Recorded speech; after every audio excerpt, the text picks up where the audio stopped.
Okay, maybe the consequences were not as bad as others, but Vin Diesel made a reporter very uncomfortable during an interview in Brazil. I love her. Man, she's so sexy. I can't do this interview. Look at her. Does anyone say this? Guys, what's wrong? Am I the only one that's saying it? Look at her. She's so fucking beautiful. It's like you can't even do an interview with her because you're just like, da da da da da da da da da. Right or wrong? Later, the reporter Carol Moreira said that she felt uncomfortable, and Vin Diesel received a lot of backlash from it. So he posted on Facebook apologizing for his behavior and claimed that he never intended to offend anyone. After 10 years of Fergie being out of the mainstream spotlight with her song releases going unnoticed, the NBA still decided to invite her to the All-Star game to sing the national anthem, but her performance was odd to say the least.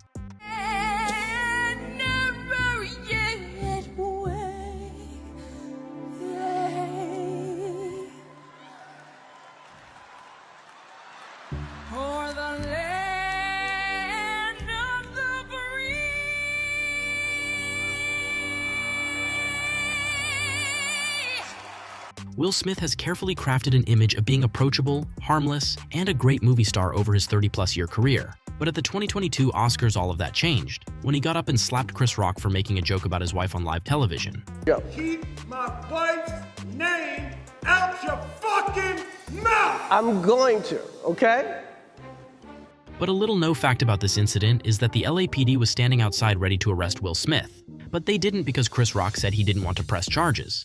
Chris Rock had the ability, the option, to have the LAPD go arrest and remove Will Smith from that theater that night. That's an absolute fact. The LAPD made it clear we will do whatever you want us to do, and one of the options is that we will go and arrest him right now. After making remarks about Hispanics in the US, Kelly Osbourne was expecting applause, but instead was met with silence. And if you kick every Latino out of this country, then who is going to be cleaning your toilet, Donald Trump?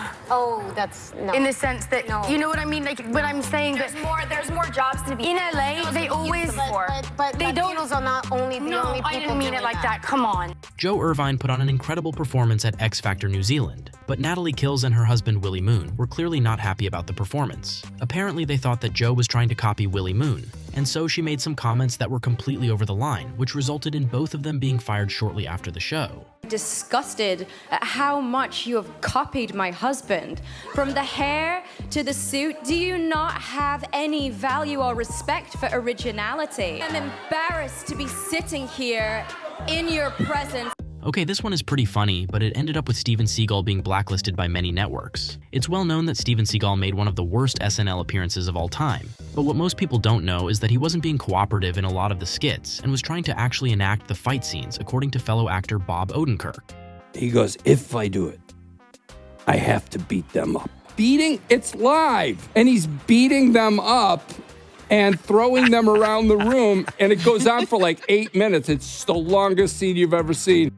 Janet Jackson had a wardrobe malfunction during the 2004 Super Bowl halftime show, when Justin Timberlake was supposed to rip part of the outfit off of her, but accidentally ripped the whole thing off instead. This caused complete outrage at the time, with the FCC receiving more than 500,000 complaints. CBS was fined $550,000, and the NFL was asked to refund the $10 million paid by the halftime sponsor. But sadly, Jacket Jackson received the most backlash after getting uninvited to the Grammys, and her music videos were blacklisted, and her career just never recovered. She questions why she was blacklisted, at least temporarily, while Timberlake, who apologized for his role, went on to have a flourishing career.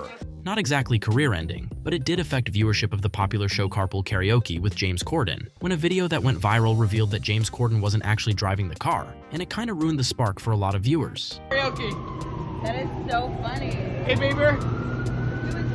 Amy Schumer's career seemed to be on the up and up, with her landing so many deals with networks for specials. That's until she got exposed for stealing jokes and people were upset. But perhaps the wildest example of this is when she stole a joke from Ellen DeGeneres, and then told that same joke on Ellen to her face. That delicious, we must shovel handfuls of it into our mouth.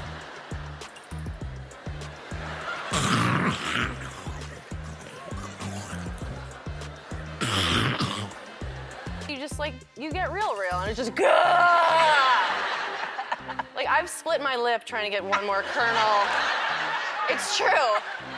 Lance Armstrong was a very successful cyclist, having won the Tour de France 7 consecutive times from 1999 to 2005. However, he was stripped of all his Tour de France titles in 2012 and banned from professional cycling for life after testing positive for performance-enhancing drugs. And when all this came to light, Armstrong did an interview with Oprah where he admitted that he used drugs.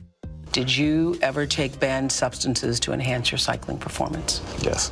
Did you ever blood dope or use blood transfusions to enhance your cycling performance? Yes. It did not even feel wrong. No.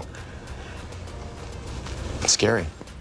Even though nowadays it's completely normal for singers to lip sync during their performances, lip syncing was very frowned upon not long ago. Ashlee Simpson was a reality star throughout the early 2000s, along with her famous singer and reality star sister Jessica Simpson, and her agents wanted to capitalize on this reality TV stardom and start a musical career for Ashlee, so she released a few tracks and became successful, with one of them even becoming a top 5 hit on the Billboard 100. But when she appeared on SNL to promote her album in 2004, she didn't time the vocals right, revealing she was lip syncing. On Monday, I am waiting. Tuesday, I am fading.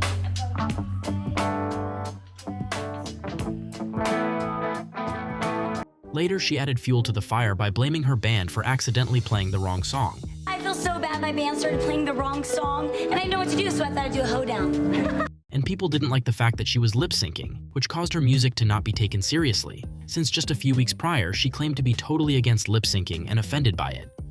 Not sure if she's considered a celebrity, but this mom influencer with a big following posted an Instagram video telling her audience that a Hispanic couple had been eyeing her kids and following her around in stores to attempt to kidnap her child. She even claimed that the man reached for the stroller, but she yelled and was able to run away.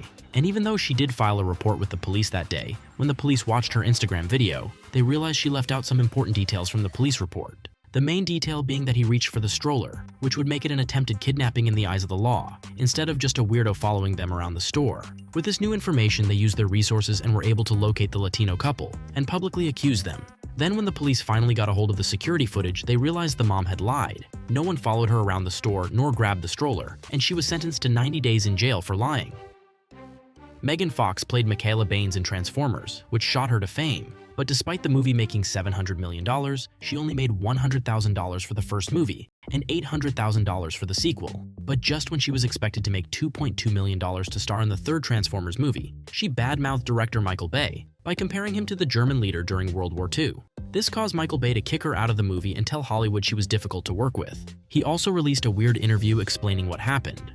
I had not seen Megan for about 8 months or so since Transformers 2.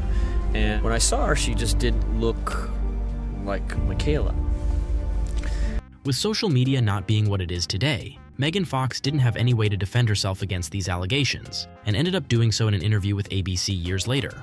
It's not true. My crew knows it's not true, and my producers know it's not true. And you know, it's unfortunate that it would change public opinion. That, of course, hurts my feelings. I don't ever want people to think I'm difficult to work with or that I'm a bitch, because I try to go out of my way to make people feel comfortable